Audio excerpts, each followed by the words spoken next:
Hello, this is Brian J. signing on. Okay, so I was complaining in my last video about the forced diversity of Lord of the Rings, The Rings of Power, but the problem isn't just the diversity; it's how they design the elves that are so terrible. The elves have short hair, and the actors have almost the same exact hair when they're not playing the characters, and it just doesn't look fantasy. It doesn't look Lord of the Rings. It doesn't look Tolkien. It doesn't look right.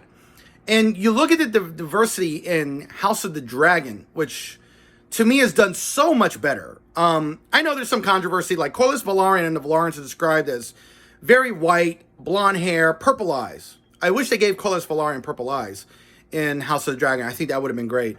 But the design of Corlys Velaryon, the actor who is black, the hairpiece, the dreadlocks, it looks great. It looks fantasy. It's so beautifully well designed with Corlys Velaryon and the rest of the family. It feels fantasy. It looks fantasy. And I know they're going to have a good explanation in the show why the Velaryons are black, because the explanation is already there for George R.R. Martin. Even though George R.R. Martin described the Velaryons as white, he implies in A World of Ice and Fire book with the Targaryen chapters and talking about the Velaryons and Civil War and everything else, he does imply that the Velaryons that Corlys Velaryon descended from were not obsessed with racial purity. So when they founded Driftmark, because they came to Westeros like I think a decade or two before the Targaryens showed up, and they created Driftmark. And Driftmark, they had marriages outside of their race. They mingled, and they had all types of marriages. I don't know if they had marriages with women or men from the Summer Isles, and the Summer Isles is the area where it's all black people in the world of A Song of Ice and Fire. The area that has all black people is the Summer Isles, which is based on like ancient Africa or ancient Northern Africa.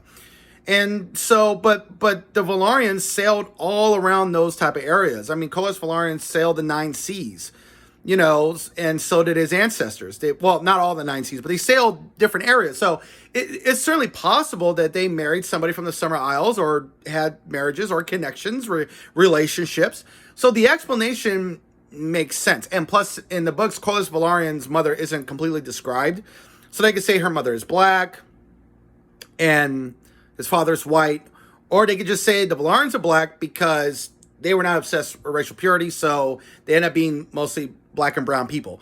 Great, fine. But the designs are great. The Corlys Velaryon looks amazing, And then you look at Rings of Power, it's like the elf who's Puerto Rican. He doesn't have any fantasy design whatsoever. It's just a fade. It's just a regular haircut I see every day living in Harlem. And it's like there's no creativity put into it. That's the problem. And the white elves who have short hair is just idiotic. It's like the actor who plays Elrond is supposed to have long hair. He has short hair. And the actor has the same hair when he's doing interviews talking about the show. So it's like, oh my gosh, it's just frustrating. It's frustrating because I look at Rings of Power. I know it could be better. I look at House of the Dragon. I've read Fire and Blood many times, like once all the way through, and I've read the second half of the book many times to get ready for House of the Dragon. I've read those chapters, and when I see those trailers for House of the Dragon, it looks so faithful to the book. It just looks like a page, almost page per page adaptation. Are they expanding on relationships? Are they changing some relationships to fit a 10 episode? Because the question of succession is a long chapter, but it's not a book.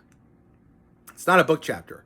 It's a chapter that has a lot of different events that are recorded by the Maester who's writing the book. It's written by George R. R. Martin, but he's writing it from the perspective of the Maester who is writing down the Targaryen history when they conquered Westeros, starting with Aegon Targaryen, Aegon the Conqueror, leading up to the dance to Jaehaerys Targaryen, his wife Alicent, to the Dance of the Dragons, to the Regency that leads to Rhaenyra's son, Aegon Targaryen, I think the third, who becomes king.